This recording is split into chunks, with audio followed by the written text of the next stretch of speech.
sisi lain juga saat ini sebagai Ketua Umum Apkasi. Tapi di sisi lain juga kita tahu Pak Bursa adalah sosok yang juga sudah lama berada di level nasional, sudah kancahnya sudah nasional.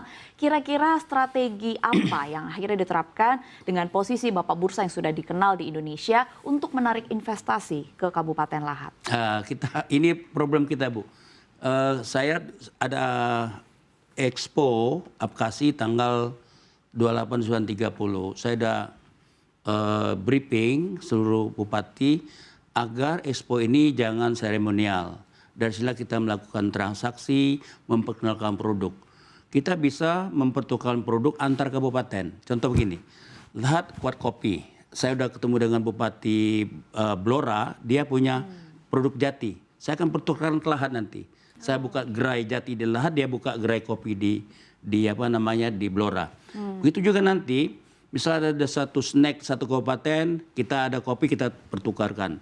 Insya Allah dengan pertukaran seperti itu akan mendongkrak ekonomi di seluruh kabupaten di seluruh Indonesia. Itu salah satu kita untuk menggerakkan ekonomi kabupaten sebagai sentra ekonomi di Indonesia pada masa akan datang. Oke, baik. Berkoordinasi juga dengan kabupaten lain, bahkan di Pulau Jawa.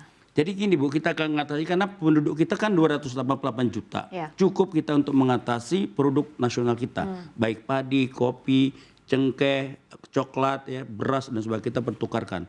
Belum lagi kerajinan, belum lagi snack. Itu bisa kita pertukar antar kabupaten. Mudah-mudahan ini menjadi pertukaran ekonomi yang triliunan rupiah nanti. Oke, baik. Kita lihat datanya ya, Pak. Realisasi investasi Kabupaten Lahat di triwulan 1 atau kuartal 1 2025, total investasi seperti yang sudah terlihat. Disebutkan sebenarnya tadi pertambangan memang kontribusinya cukup besar ya Pak, 47%. Tapi yang menarik adalah justru perumahan, kawasan industri dan perkantoran lebih dari setengahnya Pak, 51,53%. Mungkin boleh dielaborasikan, apakah memang ada potensi lain begitu di Kabupaten Lahat berkaitan dengan memang sekarang tumbuh perumahan-perumahan sederhana dan menengah di Lahat, Bu. Sedang begitu ya. Nah kawasan industri yang saya maksud adalah kopi, Bu. Di Kabupaten Lahat itu ada 66 rumahan industri, Bu.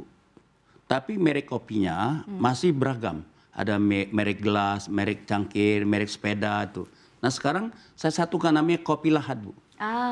Jadi seluruh rumahan kopi itu saya kasih packaging Kopi Lahat. Nanti Ibu akan di seluruh gerai di Jakarta akan ketemuan Kopi Lahat, bukan kopi. Nah, jadi hidup sekali kawasan industri kami sekarang, terutama kopi, Bu ya. Oke, baik.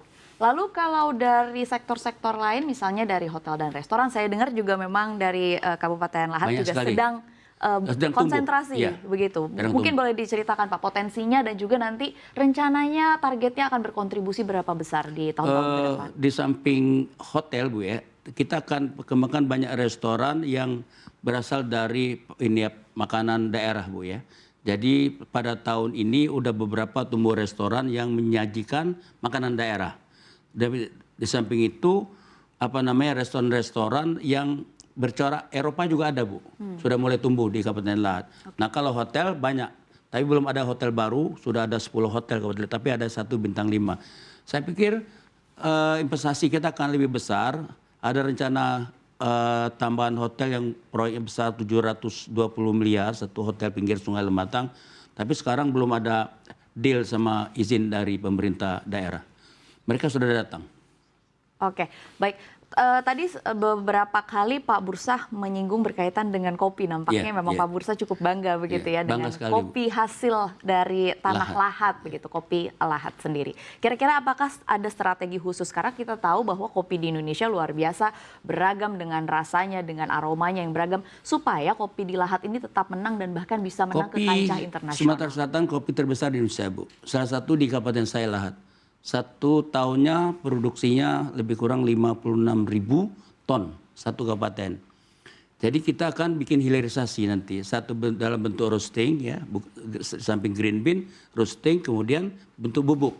Nah ini akan kita pasarkan yang sebentar lagi akan beredar di seluruh Jakarta. Paling lambat Desember ada di gerai-gerai Jakarta dan akan jadi primadona, Bu, Kabupaten Lahat.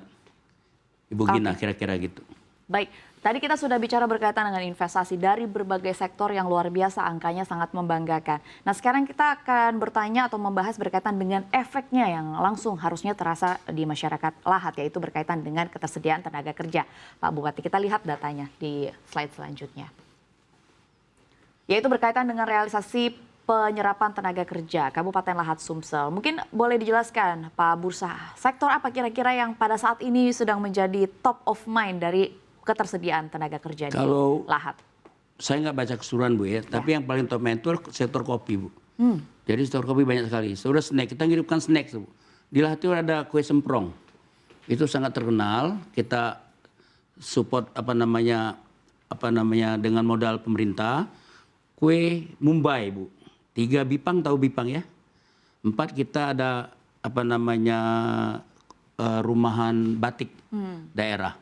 Nah ini sedang kita kembangkan di Kabupaten Lahat. Dan ini banyak sekali yang merap tenaga kerja, ribuan.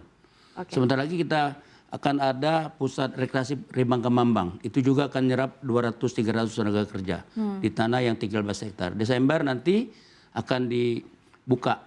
Kita akan undang CNBC nanti. Oke, baik di bulan Desember. Termasuk kita akan meresmikan pusat situs megalitik yang sedang kami bangun sekarang.